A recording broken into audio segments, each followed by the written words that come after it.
I have the best students in the world for two reasons. The first reason is that they make amazing homework. For example, one student designed these glasses for rappers that give you inspiration. They're fantastic. And the second reason is because they bring me food. A student brought me these little sweets from Vietnam. Rong bang min yok. I don't know how to pronounce them. They're like little sweets like this. They're delicious. There's an old expression in English that the way to a man's heart is through his stomach. And I think that is very true. So send me food.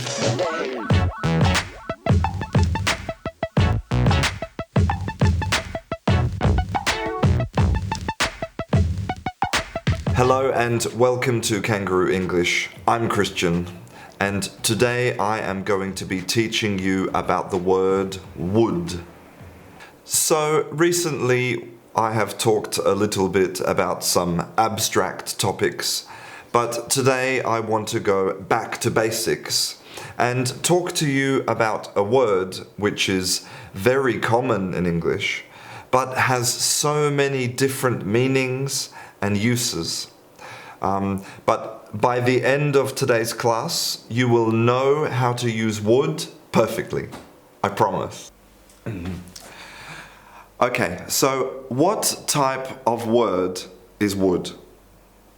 Would is a modal verb, okay?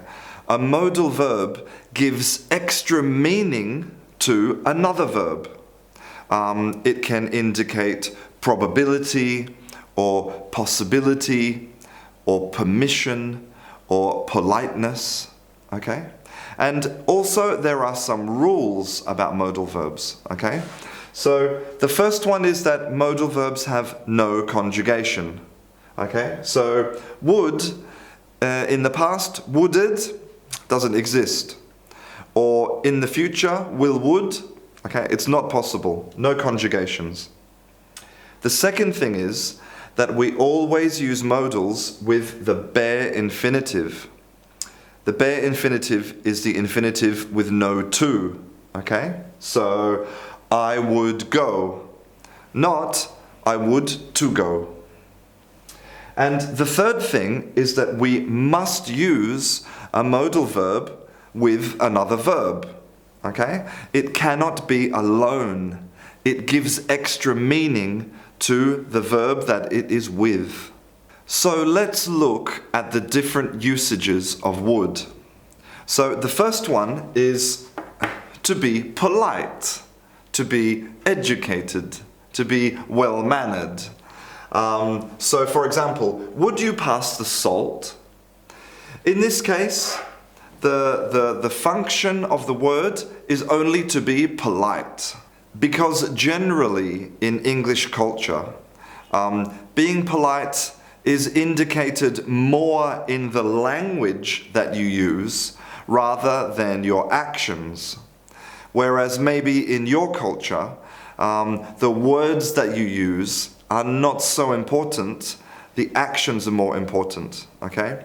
But in English culture, no. So it's very important to learn how to use polite language in English. The next use of would is in the conditional, okay? And we use would to talk about something that is not real, to indicate that we are using our imagination. If it's a wish or a desire, or something that you want but you can't have. Any time that you are imagining something that's not real, we use would, okay? So for example, if I was hungry, I would eat a pizza, okay? So I'm not going to eat a pizza. I would like to eat a pizza. I wish to eat a pizza. But because I'm not hungry, I'm not going to. But I'm using my imagination. So I put would here, I would eat a pizza. And it's not always necessary to use an if conditional. So, I would never eat cold pizza, okay? It's not necessary to have the if part, because I'm saying that in my life, when I think about something, okay, that's not real, when I imagine cold pizza, I would never eat cold pizza, okay? And this sentence is perfectly correct, beautiful, lovely. So the next thing we can use would for is to talk about past habits, okay? Things that repeated a lot in the past. For example, when I was 17, I would eat pizza. So in this case, I am saying that when I was 17 in the past, eating pizza with would, I repeated this a lot. I ate pizza frequently, okay? But two things to be very careful of, okay? So the first thing is that you must indicate the past, okay? Because if you don't indicate the past, it changes the meaning of would to the conditional. So for example, I would eat pizza, now it's the conditional, okay? It's not a past habit. So you must indicate the past in the context of the conversation or directly by writing or speaking, okay? And the second thing is that you cannot use this to contrast something in the present. For example, you cannot say, I would eat pizza, but now I eat lasagna. It doesn't make sense, okay? When you contrast it with the present, again, you change the meaning to something different. You change it to the conditional. So the final way that we use would in English is a little bit strange, okay? A little bit weird. And that is, we use would to indicate the future in the past. Okay? So let me give you an example. So imagine that I say to you yesterday, I will help Maria.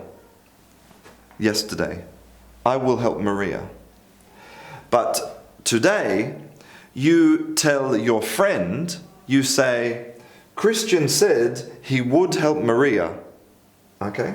So, you can see that we have transformed this will to would because I was speaking in the past. Okay?